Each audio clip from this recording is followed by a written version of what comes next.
அண்ணா சமுதாய வானொலி நேயர்களுக்கு வணக்கங்கள். சிறுகதையும் சிந்தனையும் என்ற தலைப்பில் உங்களை சந்திப்பது சொல்வேந்தன் என்கிற டி.எம். செல்வக்கனி என்பவன் ஆவேன். அன்பு நேயர்களே, சிறுகதைகள் மனிதனை பக்குவப்படுத்தக்கூடிய நல்ல கருத்துக்களை கொண்டவைகளாக இருக்கின்றன.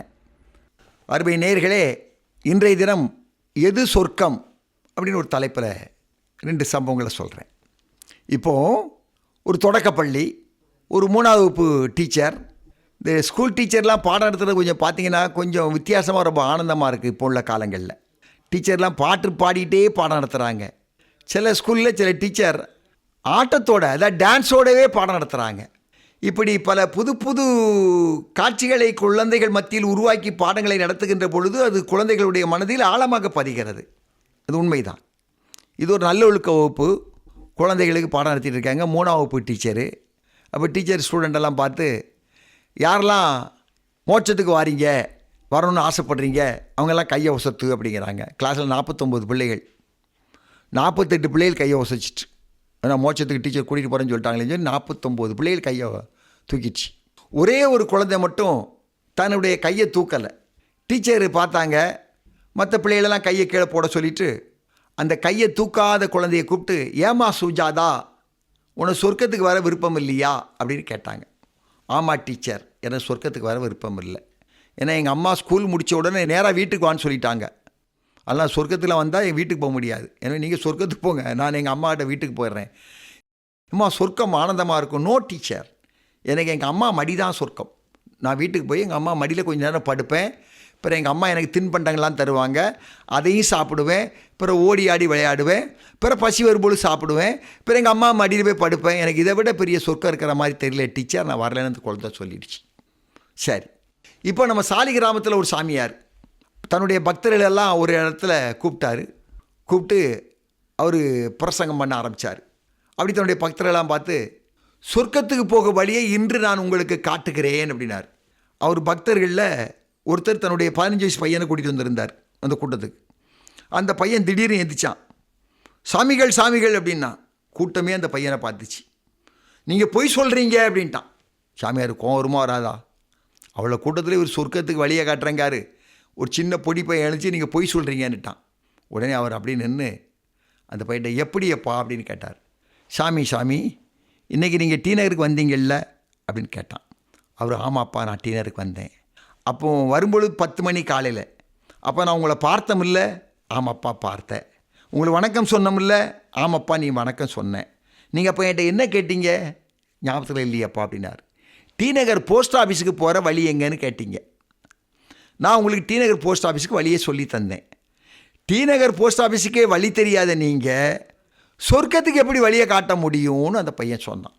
இப்போ நம்ம சாலிகிராம சாமியாரால் வாய் திறக்க முடியலை.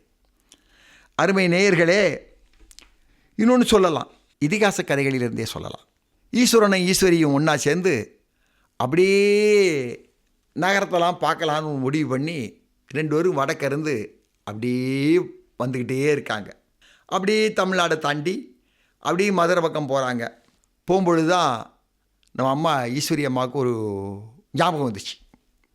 நீங்கள் கொஞ்சம் இங்கே இருந்துக்காங்க, நான் கீழே போய் இந்த புயலெல்லாம் கொஞ்சம் பார்த்துட்டு வரேன்னு சொல்லிவிட்டு அந்த அம்மா கீழே போய் ஏகப்பட்ட மக்களெல்லாம் கூப்பிட்டு, இங்கே பாருங்கள், நம்ம நிற்கிறது திருப்பரங்குன்றம், எல்லாம் நியாயமாக இருக்கணும், எல்லோரும் அண்ணன் தம்பி மாதிரி இருக்கணும், சண்டை சச்சரவு போட்டால் கோந்துனா டோட்டலாக அழிச்சு விடுவேன் அப்படின்னு அவ்வளோ வரையும் எச்சரிக்கை பண்ணிவிட்டு திரும்ப கணவர்கிட்ட போய் திரும்ப 2 பேரும் பையனை போய் அப்படியே போனாங்க. திருநெல்வேலி பக்கம் போயிட்டாங்க. அப்படி நெல்லைப்பேர் கோயிலெலாம் ஒயிட் வாஷ் பண்ணியிருக்கான்னு பார்த்தாங்க. அப்படியே அங்கே ஒரு செப்பரை கோயில் ஒரு ஃபேமஸ் இருக்குது, அதை பார்த்தாங்க. பார்த்துட்டு அப்படியே ஒரு நல்ல கிராமம் வந்தாங்க. அப்படியே பச்சை பசேல்னு வயக்காடுலாம் இருக்குது. அங்கே ஒரு கைலாசர் கோயில் இருக்குது. 2 பேரும் இந்த கோயில்கிட்ட போனாங்க. அதில் ஒரு அழகான வராண்டா இருக்குது, அதில் உட்காந்தாங்க. கொண்டு வந்த கெட்டு சோறெல்லாம் பிரித்து 2 பேரும் அழகாக நிம்மதியாக சாப்பிட்டுட்டு இருந்தாங்க. சாப்பிட்டுட்டு இருக்கும் பொழுது நம்ம மேடம் ஈஸ்வரி அம்மா இருக்காங்க இல்லையா, அவங்க அப்படியே மேற்க நோக்கி பார்த்தாங்க. அங்கே அந்த சின்ன கிராமம் தென்பட்டுச்சு. அந்த கிராமத்தில் அந்த பச்சை பசியில் அந்த வயலில் வந்து அப்படியே அலை போல் அப்படி போயிட்டு இருந்தது அந்த காற்றுக்கு. அங்கே ஒரு மடை, அந்த மடை பக்கத்தில் தண்ணிகள் வந்து அப்படி ஒரு 4 கால்வாயாக பிரிஞ்சு போகுது, வயக்காடை பார்த்து போயிட்டுருக்கு. அதில் ஒரு பிரிவில் வந்து ஒரு கொக்கு ரொம்ப நேரமாக ஒத்த காலிலே நின்றுக்கிட்டு இருக்கு. ஒத்த காலில் யார் நிற்பா? பக்தன் தான் தவம் செய்கிறதுக்கு ஒத்த காலில் நிற்பான். இப்போ இந்த கொக்கு ஒத்த காலில் நிற்க பற்றியலா? நம்ம ஈஸ்வரி அம்மாவுக்கு ஒரு இறக்கம் வந்துச்சு. தான் வீட்டுக்காரரை கூப்பிட்டுங்க, பாருங்கள் இந்த கொக்கு வெள்ளை வெள்ளேன்னு ரொம்ப அழகாக இருக்குது, நல்ல உயரமாக இருக்குது, பாருங்கள் அந்த ஓடையில் ரொம்ப நேரமாக ஒத்த காலிலே நிற்கி தவம் செஞ்சுக்கிட்டு நிற்கி ஒத்த காலில். நீங்கள் எனவே கொஞ்சம் அது மேலே இறக்கப்பட்டு யார் தவம் செஞ்சாலும் நீங்கள் மோட்சத்தை கூட்டிகிட்டு வந்துடுவீங்களா? கொக்கு தவம் தானே பண்ணிக்கிட்டு இருக்கு ஒத்த காலில், போயிட்டு அதை கூட்டிகிட்டு வந்துடுங்க மோட்சத்துக்கு அப்படின்னு சொல்லி அனுப்புகிறாங்க. இவரும் அம்மா சொன்ன ஆணையை மீற முடியாது. உடனே அவர் சரின்னு கொக்குக்கிட்ட போனார். கொக்கை பார்த்தாரு. கொக்கே மோட்சத்துக்கு வாரியா அப்படின்னு கேட்டார். அவன் சிவபெருமானை பார்த்தான். மோட்சத்துக்கா? முதல்ல நீங்கள் யாருன்னு கேட்டான். நான் தான்ப்பா ஈஸ்வரன், நாங்கள் இருக்க இடத்துக்கு ஒன்று கூட்டிகிட்டு போகிறோம் வா அப்படின்ச்சு. சொர்க்கத்துக்கா? இருக்க நல்ல ஆட்களெல்லாம் ஏற்கனவே கூட்டிகிட்டு போயிட்டீங்க, இப்போ எங்களுக்கெல்லாம் தேவையில்லாத ஆட்கள் நிறைய வச்சுருக்கிறீங்க, அதனால் நல்ல ஆட்களெல்லாம் கொஞ்சம் இங்கே அனுப்புங்க அப்படின்னு கொக்கு சொல்லுது. எப்பா கூட்டிகிட்டு போன ஆட்களை திரும்ப அனுப்ப முடியாது, வேணா புது ப்ராடக்ட் பண்ணி உங்களுக்கு நல்ல ஆள் அனுப்புகிறேன், அதுக்கு வேணா உன்னை ப்ராமிஸ் பண்ணுறேன். இப்போது நீ இவ்வளோ நேரம் தவத்தில் நிற்கிற ஒத்த காலில், கொக்கு ஒத்த காலில் நிற்கிறது உரிமைன்னு வர வரைக்கும் இருக்கும் அப்படின்னு பாடத்தில் படிச்சிருக்கோம். சிவபெருமான் தனக்காக தான் நிற்கிறாரு முடிவு பண்ணிட்டாரு. கூப்பிட்டாரு. கொக்கு சொல்லிச்சு, இவ்வளோ அழுத்தமாக என்னை கூப்பிட்றீங்களே, சரி ஒரு கண்டிஷன், சொர்க்கத்துக்கு வந்தால் அங்கே ஐர மீன் கிடைக்குமான்னு கேட்டுச்சு கொக்கு. சிவபெருமான் சொல்கிறாரு, அங்கெல்லாம் ஐர மீன்லாம் கிடைக்காதுப்பா அப்படின்னார்.